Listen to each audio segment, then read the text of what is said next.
নমস্কার, আরেকটি vacancy office of the district জাজ and Kalimpong and chairman district recruitment committee Kalimpong. তো এক্ষেত্রে আমি আপনাদেরকে ভিডিওতে দেখাচ্ছি কীভাবে অ্যাপ্লিকেশন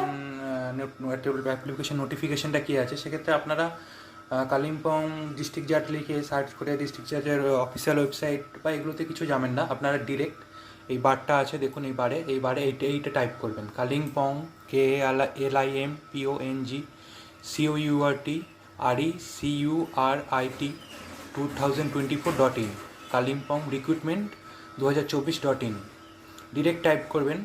উপরের সার্চ বারে টাইপ করলে আপনাদের সামনে এই পেজটা খুলে যাবে। এখানে আপনাদের অ্যাপ্লাই করতে গেলে মে মাসের মাঝখান অবধি 17 তারিখ অবধি প্রায় আপনাদের অ্যাপ্লিকেশন ডেট আছে। এই অ্যাপ্লাই অনলাইনে ক্লিক করবেন। ক্লিক করার পরে আপনাদের বেশিরভাগই নিউ ইউজার হিসেবে রেজিস্ট্রেশন করতে হবে। যদি আগে থেকে সাইন ইন করা থাকে তো সেক্ষেত্রে আপনারা অ্যাপ্লিকেশন কন্টিনিউ করে নিতে পারবেন, নাহলে নিউ ইউজার থেকে রেজিস্টার করবেন। তো আমি ওইদিকে আর যাচ্ছি না। অ্যাপ্লিকেশন নোটিফিকেশানটা কী দিয়েছে এমপ্লয়মেন্ট সেটা আমরা ডাউনলোড করে নিচ্ছি, দেখে নিচ্ছি কী নোটিফিকেশানটা দিয়েছে, লাস্ট ডেট কবে, কটা পোস্ট আছে।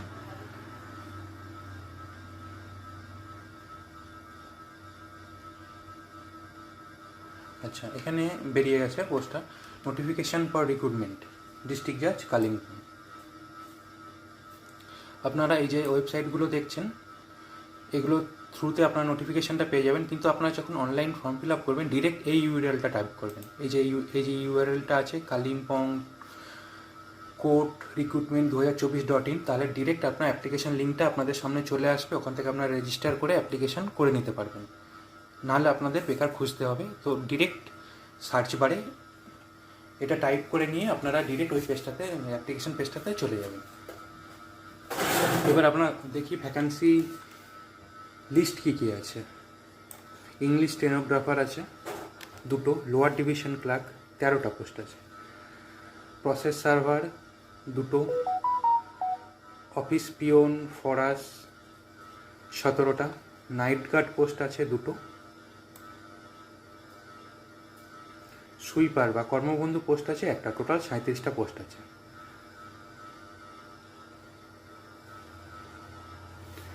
এখানে ক্যাটাগরি ওয়াইজ ভ্যাকান্সিগুলো দেওয়া আছে। এক্ষেত্রে আপনাদের এসসি ক্যাটাগরি হলে লোয়ার ডিভিশন ক্লার্ক মানে এলডিসিতে 1টা, প্রসেস সার্ভারে 1টা, পিওনের জন্য 1টা, কর্মবন্ধু 1টা, মানে 2টোর মধ্যে 1টা কর্মবন্ধুতে।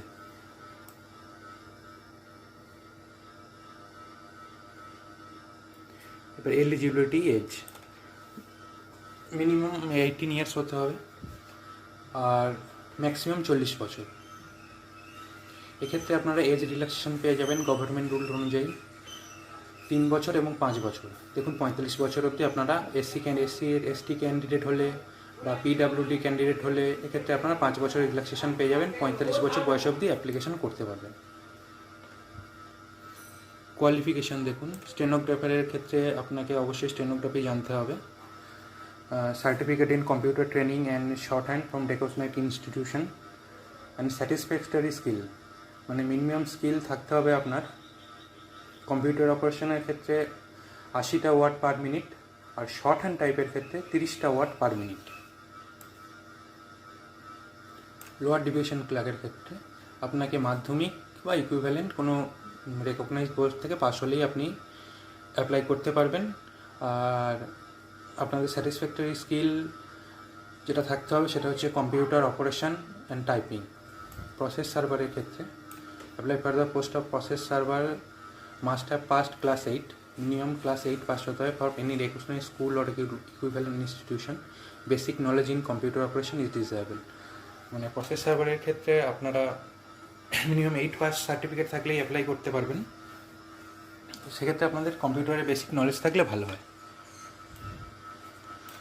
গ্রুপ ডি, এটাও 8 পাসে আপনি অ্যাপ্লাই করতে পারবেন, কম্পিউটার থাকলে আপনারা প্রেফার পাবেন।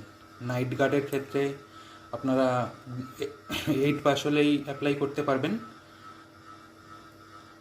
এক্ষেত্রে কম্পিউটারের কোনো রিক্রুটমেন্ট দেওয়া নেই, তো এই পোস্টে অ্যাপ্লাই করার জন্য কম্পিউটারে কিছু না দেওয়াই ভালো। যদি বাই কোনো সিকিউরিটির বা কিছু কাজ করে থাকেন সেক্ষেত্রে আপনারা সেই সার্টিফিকেটটা দিতে পারেন।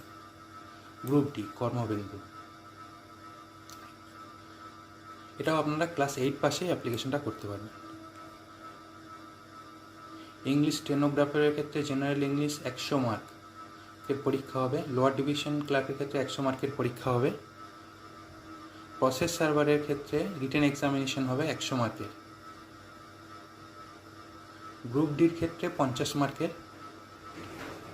নাইট গার্ডের ক্ষেত্রেও 50 মার্কের পরীক্ষা হবে। আর শুধুমাত্র কর্মবন্ধু যে পোস্টটা দেখতে পাচ্ছেন এখানে, এটা শুধুমাত্র ইন্টারভিউ বেসিসে আপনাদের নিয়োগ করা হবে। এবার আসি অ্যাপ্লিকেশন ফিস। অ্যাপ্লিকেশন ফিসের ক্ষেত্রে আপনাদের পোস্ট অনুযায়ী স্টেনোগ্রাফারের ক্ষেত্রে জেনারেল 800, এসসি 600, পিডাব্লিউডি 320, লোয়ার ডিভিশনে জেনারেল কাস্টে 700, এসসি এসটি 500, পিডাব্লিউডি 280। প্রসেস সার্ভারের ক্ষেত্রে জেনারেল কাস্টে 700, এসসি এসটি 500, পিডাব্লিউডি 280। গ্রুপ ডির ক্ষেত্রে জেনারেল কাস্টে 400, এসসি এসটিও 400, শুধু পিডাব্লিউডি হলে সেক্ষেত্রে 160 টাকা আপনাদেরকে পেমেন্ট করতে হবে। আর এখানে দেখুন মোড অফ অ্যাপ্লিকেশন পেমেন্ট। ফিসটা পেমেন্টের কীভাবে পেমেন্ট করবেন। Application for the aforementioned examination will be received in online mode only। শুধুমাত্র অনলাইন মোডেই ওরা পেমেন্ট রিসিভ করবে। আপনারা ওখানে পেমেন্ট অপশান পেয়ে যাবেন, সেখানে আপনারা ডেবিট কার্ড, ক্রেডিট কার্ড বা ইন্টারনেট ব্যাঙ্কিং অথবা ইউপিআইয়ের মাধ্যমেও পেমেন্ট করতে পারবেন। Payment gateway charges and service taxes if any may be charge by the bank additionally. মানে এই ধরুন আপনার 400 টাকাটা আছে, এর উপরে আপনার গেটওয়ে চার্জ হিসাবে যদি আরও 20-30 টাকা পড়ে সেটা হয়তো পড়তে পারে, সেটা অবশ্য পড়বেই গেটওয়ে চার্জটা আপনাদের। এখানে সেরকমভাবে আর বেশি দেখার কিছু নেই। নিচের অপশানগুলো যদি দেখতে চান দেখে নিন। ক্যাটাগরি ওয়াইজ আপনারা নোটিফিকেশানটা ডাউনলোড করেও দেখে নিতে পারেন, যেগুলো বলার আমি মোটামুটি বলে দিয়েছি। সেক্ষেত্রে আপনারা তাড়াতাড়ি অ্যাপ্লিকেশানটা করে নিন। 17/4/2024 থেকে অনলাইন অ্যাপ্লিকেশান ফর্ম শুরু হয়ে গেছে। আজকে এপ্রিল মাসের 4 তারিখ, তো সেক্ষেত্রে 17/5/2024 5টার মধ্যে আপনাদেরকে অ্যাপ্লিকেশানটা কমপ্লিট করে নিতে হবে।